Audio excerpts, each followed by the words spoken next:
Bon, salut à tous. Première vidéo sur bilan comparatif sur l'état général, sur pas mal de choses. Du coup, j'avais quand même parlé comme quoi j'allais avoir des rendez-vous chez le médecin, nutritionniste, podologue, tout ça. Donc j'ai réussi à tout faire. Grosso modo, j'ai été chez le médecin, mon médecin traitant. J'ai pas de contre-indication, il m'a pas fait faire grand chose. Vu que j'ai pas 40 ans, en fait, pas de test à l'effort. La seule chose, c'est de s'écouter, s'arrêter quand on a mal, des b.a.-ba de la vie où en fait on n'a pas forcément besoin d'aller chez le médecin. Alors après, tant mieux. Je m'attendais à avoir plus de choses, plus de contre-indications, parce que voilà, c'est pas un sport que je faisais, que je pratiquais, que je suis en surpoids. Voilà, à ce niveau-là, pas du tout. Le temps que je me sens bien et que je suis pas fatigué, tout va bien. Il m'a juste donné une prise de sang à faire. Voilà. À ce niveau-là, pas de sujet, pas de problème. Donc voilà. Je verrai peut-être pour prendre un rendez-vous chez un médecin du sport, mais pas forcément tout de suite. Je pense que j'attendrai la fin de l'été pour avoir un rendez-vous, parce qu'aujourd'hui, j'y vois pas l'intérêt. Je ressens pas grand chose, donc à ce niveau-là, j'ai pas besoin. Du coup, par contre, j'ai été voir mon podologue. Donc j'avais une problématique durant mon mois de mai, c'est que je ne peux pas courir du tout avec mes semelles orthopédiques. À chaque fois que je les mets, à chaque fois j'ai des ampoules. Voilà, c'est une catastrophe. Donc du coup, c'est le fait que en chaussures de running, on prend souvent une demi-pointure ou une pointure au-dessus. Et donc en fait, j'ai ma semelle qui se balade dedans. Et en fait, le frottement me génère des ampoules. Donc du coup, aujourd'hui, je cours complètement sans semelle. Là, ça fait partie des choses qu'il va me faire. Une exprès pour courir et une pour la vie de tous les jours. Puisqu'en fait, aujourd'hui, c'est vrai que c'est 3 entraînements la semaine. On va arriver peut-être à 4, voire 5 à un moment donné. Donc, le but, c'est quand même j'ai des semelles confort. Donc, voilà. Donc, du coup, j'en ai pris une pour courir et une pour la vie de tous les jours. Mais sinon, après, en soi, pas de contre-indication. J'avais un peu peur à ce niveau-là, parce que comme j'ai pas forcément les pieds entre guillemets standards, donc j'avais un peu peur à ce niveau-là. Mais du coup, rien. Après, la seule chose qu'il m'a dit, c'est que, voilà, vu l'état de mes pieds, c'est que de faire des exercices à la maison pour faire travailler la voûte plantaire, tout ça. Bon, est-ce que je vais les faire? Je crois qu'il les a déjà demandé la fois d'avant, je les avais pas fait. Je pense que là, ça va être à peu près la même chose, mais bon, on va essayer de le faire. Mais en tout cas, par contre, il m'a demandé surtout de bien m'étirer à la fin de chaque séance, parce que là, pour éviter le risque de blessure. Donc je le faisais pas forcément tout le temps.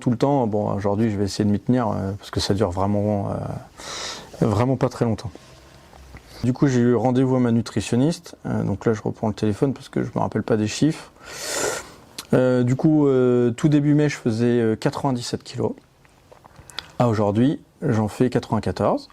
Donc plutôt bien, même très content.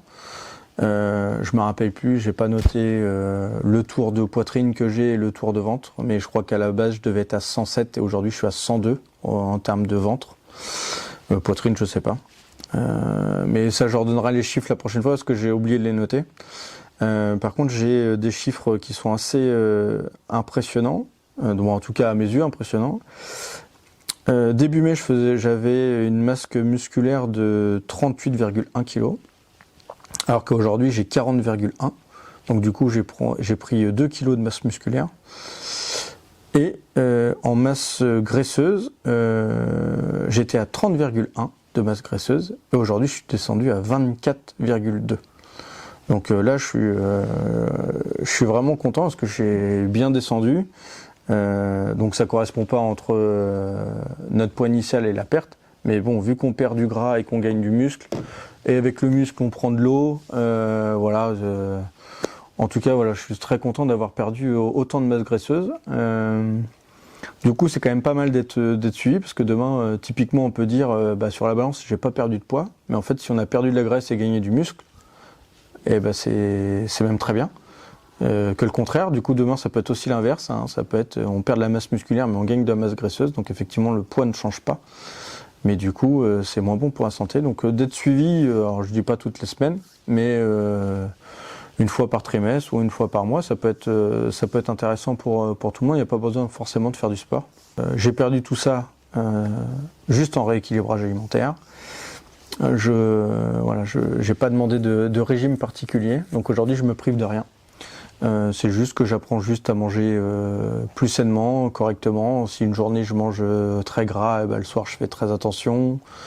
Je me prive pas. Bon, par contre, la seule chose que j'ai fortement réduite, c'est l'alcool. Ça, par contre, c'est vraiment quelque chose que j'ai arrêté. Mais là, du coup, c'est même pas le nutritionniste en tant que tel qui m'a dit il faut arrêter l'alcool. Il m'a juste demandé de réduire. Moi, j'ai préféré quasiment totalement arrêter, parce qu'aujourd'hui, au mois de mai, je crois que si j'ai pris un verre d'alcool ou deux, je crois que c'est le grand maximum, mais c'est vraiment pour me sentir bien pour courir, parce que bon, j'ai déjà bu mes 2 verres et en courant le lendemain matin, c'est dur. Donc, et comme mon objectif c'est quand même de réussir le marathon, c'est vrai que du coup, j'ai quand même arrêté l'alcool, ça fait 1 mois, et en fait, aujourd'hui, j'en ai plus l'envie, comme avant, où où je buvais régulièrement de l'alcool, mais c'était pas forcément dans l'excès, mais le week-end on aimait bien boire avec les copains. Aujourd'hui je bois de la Sanpé. Voilà, des fois ça les frustre, des fois ça les arrange aussi, parce que des fois on avait quand même des week-ends un peu fortement alcoolisés. Sur l'alcool est à consommer avec modération. Au niveau du nutritionniste, donc là je vais continuer mes programmes et puis je reviendrai vers vous là-dessus. Du coup pour le mois de mai, les 2 premières semaines je courais 2 fois la semaine. Et les 2 dernières, 3 fois la semaine, en sachant que la dernière semaine, on a commencé à rajouter du renfo. Donc du coup, aujourd'hui, je rajoute une séance de renfo musculaire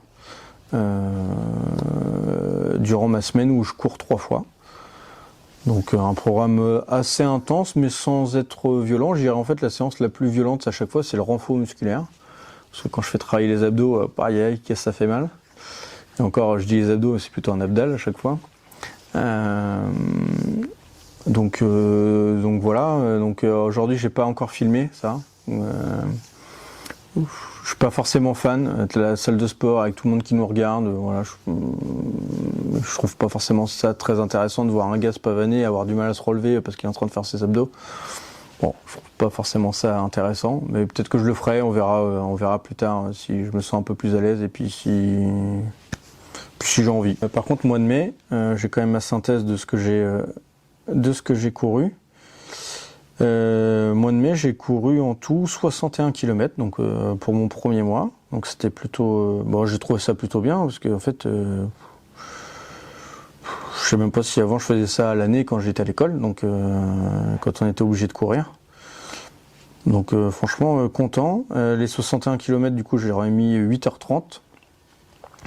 Et un dénivelé positif de 710 mètres.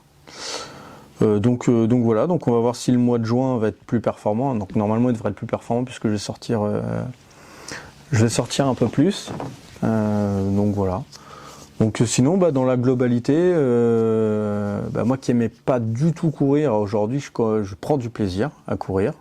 Je suis même content d'aller courir. Et je dirais même, il y a des fois où j'étais même un peu déçu de ne pas aller courir. Donc voilà. Après, mois de mai, c'est dommage que mon binôme s'est blessé. Donc du coup, c'est vrai que on n'a pas pu courir ensemble. On a couru qu'1 ou 2 fois, je crois. Mais ça devrait aller mieux pour le mois de juin. Là, il a chopé, je crois qu'il avait 4 semaines d'arrêt. Donc après ces 4 semaines, on va commencer à recourir ensemble. Ça va être sympa. Et puis de toute façon, là, mois de juin, on a prévu de faire une sortie entre collègues, donc un petit color run, ça va de 1 à 10 km, donc chacun fera à son niveau. En plus, on n'est même pas obligé de courir, on peut le faire en marchant. Donc on va faire ça en équipe. Je vais essayer de sortir avec mon fils, je vais essayer de sortir avec quelques copains. Je vais aussi sortir avec une collègue qui est juste derrière la caméra là. Elle a fait une petite sortie avec moi. Voilà, c'était sympa. Du coup, vous verrez ça. Vous verrez ça pour le bilan de fin juin, début juillet. Donc voilà, donc en fait dans l'ensemble, franchement, j'ai apprécié de courir. J'apprécie de plus en plus de courir. Et j'espère que ça va durer dans le temps, parce qu'en fait aujourd'hui il fait beau, donc c'est cool. Bon, on a eu, je crois 2 ou 3 fois, j'ai eu des petits crachins, mais vraiment pas grand chose. Par contre, la seule chose que j'ai constatée, c'est que le moins de petits accros ou graviers dans notre routine fait que ça peut devenir une sortie super désagréable. Et en fait, je me dis que le marathon n'est pas fait que sur moi-même, mais aussi sur l'environnement et tout ce qu'il y a autour. Puisque en fait, demain, je me suis rendu compte, j'ai fait une sortie pas avec les mêmes t-shirts que d'habitude. On s'irrite le téton. Par exemple, j'ai essayé de recourir une fois avec mes semelles orthopédiques. On a une ampoule. Voilà, en fait, la moindre petite chose fait que c'est perturbant. Par exemple, il y a une fois, mon casque audio marchait pas bien, ça arrêtait pas de me couper le podcast, donc j'essaie avec le téléphone, du coup ça nous déconcentre. Moi, franchement, c'est demain, le moindre petit changement fait que ça peut pourrir la course. Et en fait, je me dis que demain, en fait, le marathon, on peut ne pas y arriver à cause d'un élément extérieur qu'on n'a pas eu l'habitude de travailler. Donc voilà.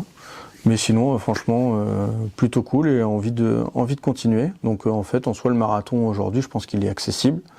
En dessous des 4h30, ça je ne sais pas encore. Je pense que c'est encore un peu trop tôt. Mais moi aujourd'hui, je suis pas capable.